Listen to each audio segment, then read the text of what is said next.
Any new business from council members? Vice Mayor? Well, it's not anything for a future meeting, but I just want to, if you'll allow me a few minutes. We have until 12:30, the CDD is coming here. I'm not going to take that long, Okay. but just, we are into a uncharted, previously non-experienced climate in our city elections that are upcoming in March. I've been here all my life. I've known every elected official. I've known, almost everyone who has run. But up until this cycle, we've never had sitting council people, a sitting council person actively participating in a campaign for someone who is running for a seat, or even publicly endorsing any candidate because of what it is. And Mark, you're right out front working with Aaron.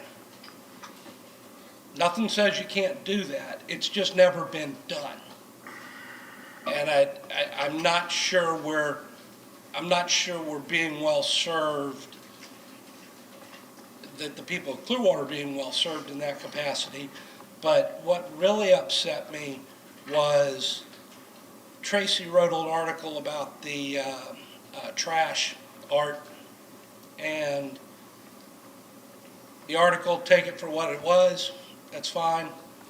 But you put on your Twitter feed a link to that article, and you identified Aaron by his Twitter handle or whatever, but you said he will take out the trash. To me, I know you're taking that as a, kind of a, comedic approach. I took that as you referring to someone who's taking the initiative and being involved, being willing to run for this seat, for where I'm sitting right now, and you basically calling that person trash. I think that's unbecoming. It was totally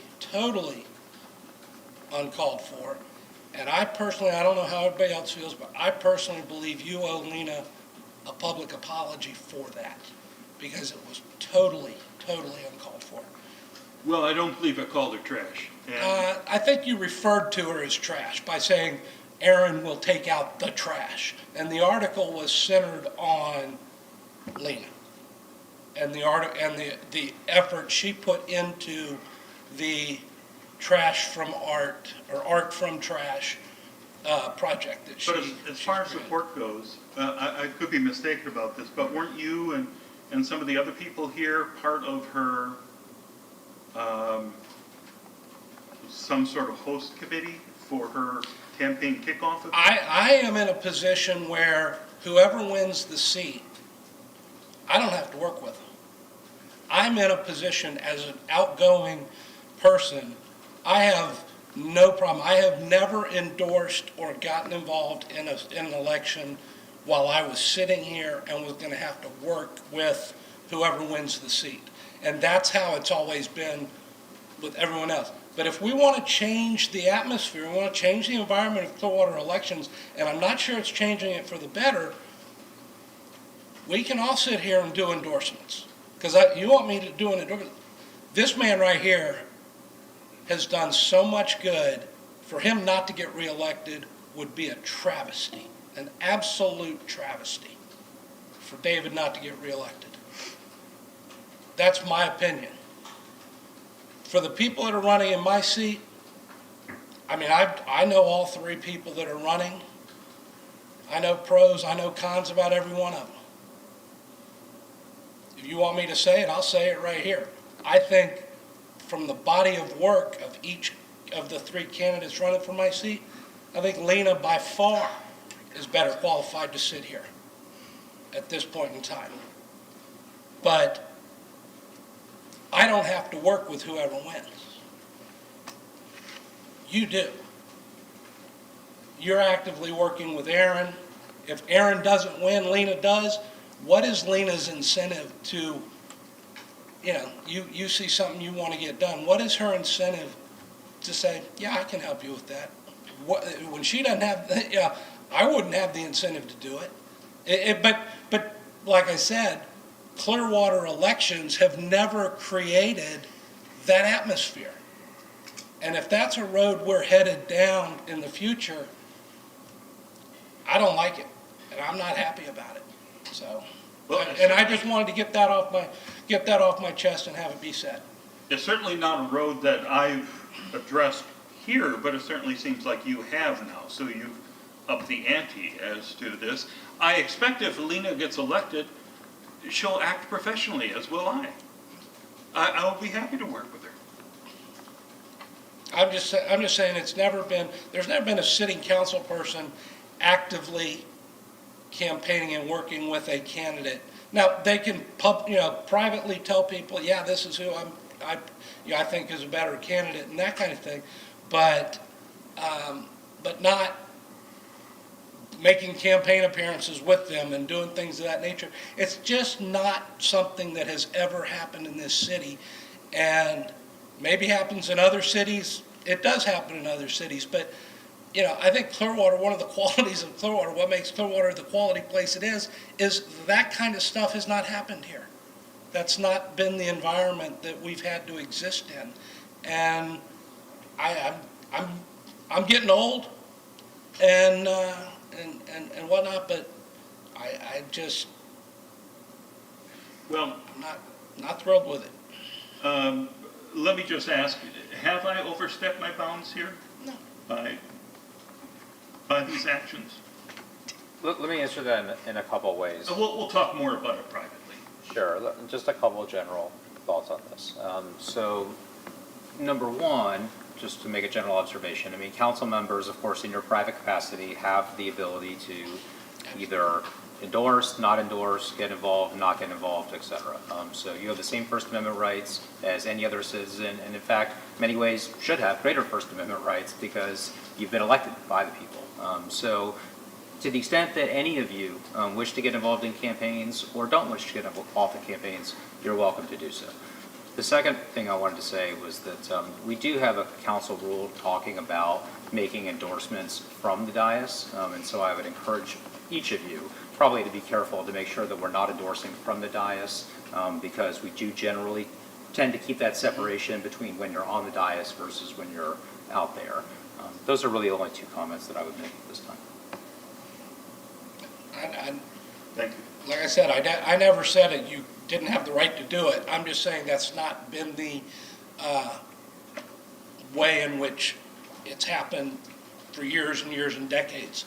But the part that got me more was Aaron will take out the trash, with a link to that article, and that article was centered on Lena. And so you basically were referring to Lena as trash, and I thought that was unbecoming of someone who sits in one of these seats, period. So. Well, I mean, I had some general issues about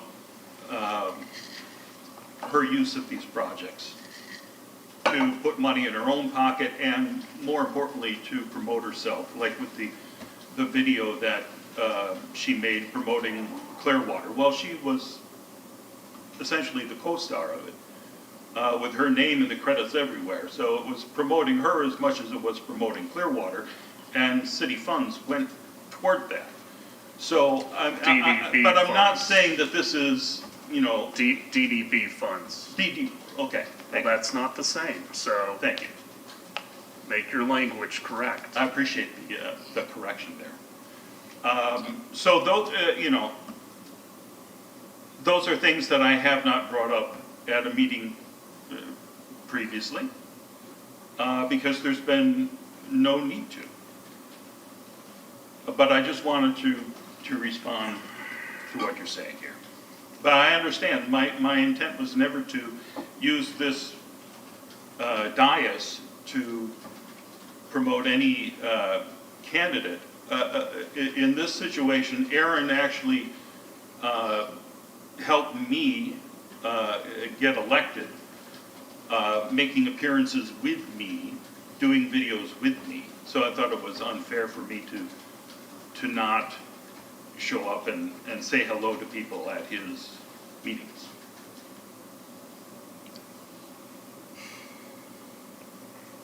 Other comments?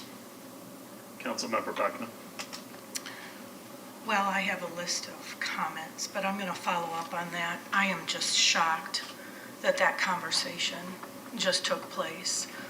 I understand Councilmember Hamilton bringing forth a comment about that article and tweet or whatever that I found inappropriate, but that's just my personal opinion.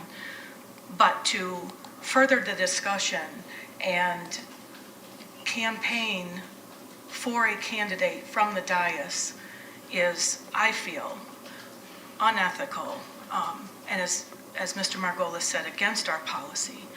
When I talked to Pam about, and you all know I've championed more resident engagement and having more people run for office and making it easier for people to run for office, as we had our discussion about ranked choice voting, et cetera, in our election format.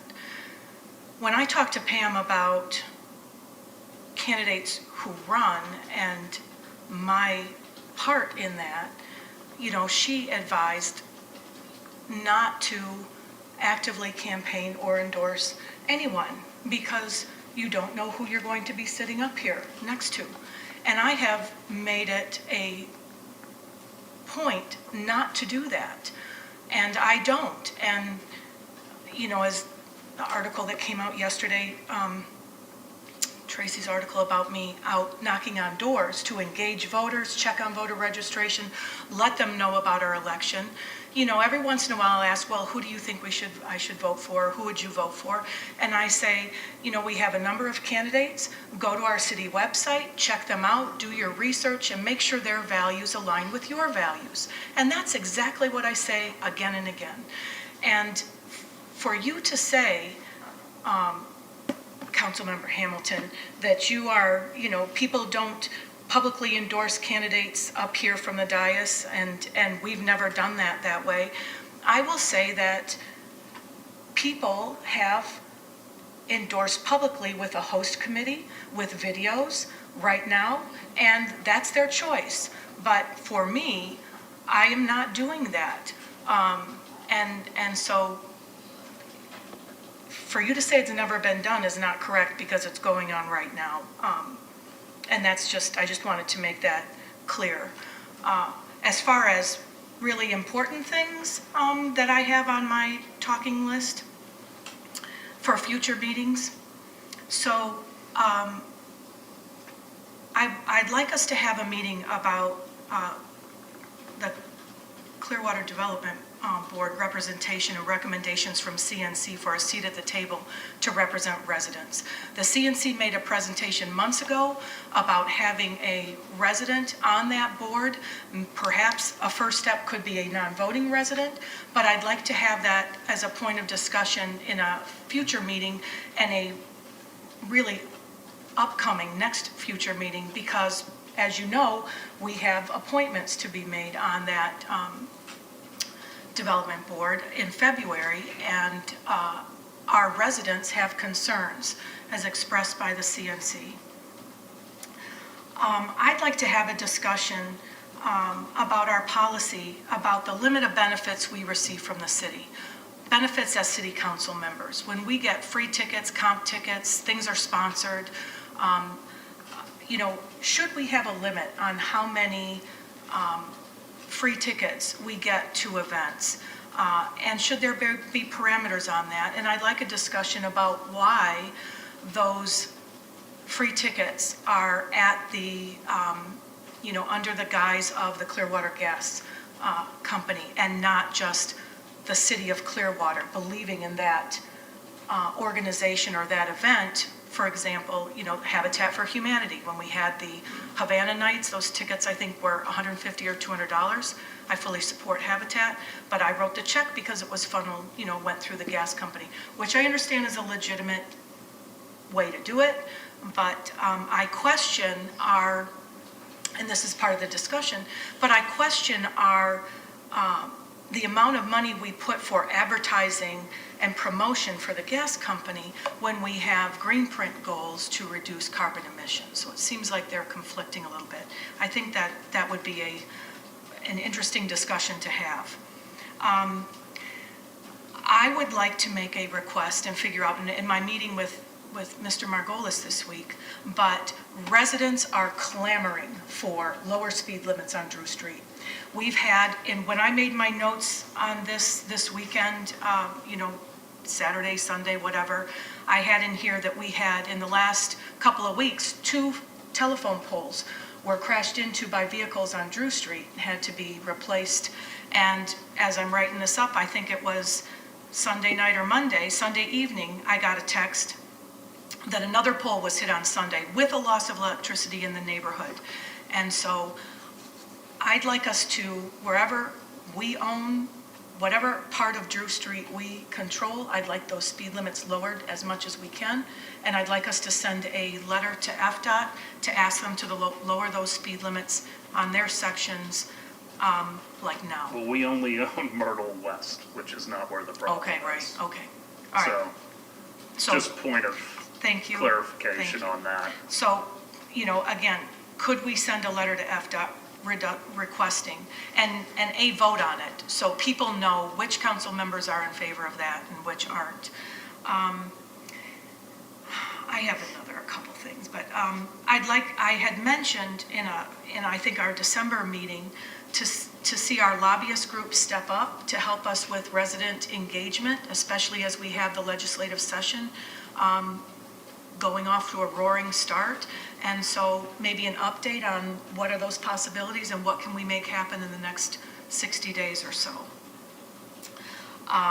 As our departments are working on proposals for this year's budget, I want to be fully informed of the procedure and timeline about, when those departments put forth their budget requests.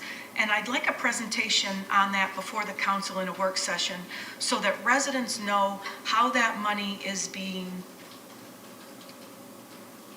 how departments figure out what they're going to ask for and how we make decisions on what comes before us for the budget approval in late summer. So how might I weigh in? How can residents weigh in?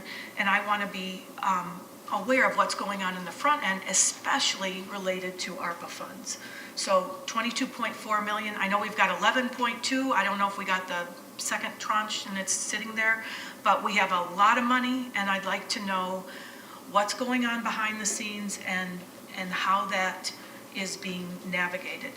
And I know I mentioned this to John Jennings in my weekly meetings with him, a lot of this stuff. And I know he's struggling with, his health he's not feeling well today, but, the wheels turn and these things are very important. And so I just want to make sure that they're put on the calendar.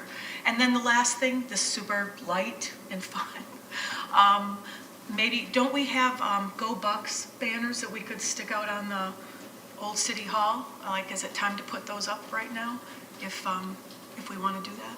We still have them for City Hall. Okay, so I don't know if we have to make a motion, but. Any other items from anyone? I think every CDB member is a resident of Clearwater, just for clarification. That's one of the requirements. So it's not as though there aren't residents on the CDB, they're all residents. That's noted, good point. As far as the elections, I just hope I think for the first time, the last election really saw some campaigning that I had never seen in the past 20 years, unfortunately. And Clearwater had really been exempt from that. And I think it started last campaign. I think it's unfortunately probably going to continue this campaign. I have talked to people who construed the one tweet in a very negative way, Mark, just so, I mean, whether you believe that or not, that's not how it was construed by people out in the public. They thought it was a direct shot. That being said, I am going to endorse people this go around. That's how important I think this election is. And I am going to be endorsing people. I won't do it from up here, but people will probably see it out in the media. Because I think it's an important campaign. And so I'm going to take a position not only at the ballot box, but also with my endorsement of specific candidates. So, anything else? If not, we will adjourn until Thursday. Thank you all.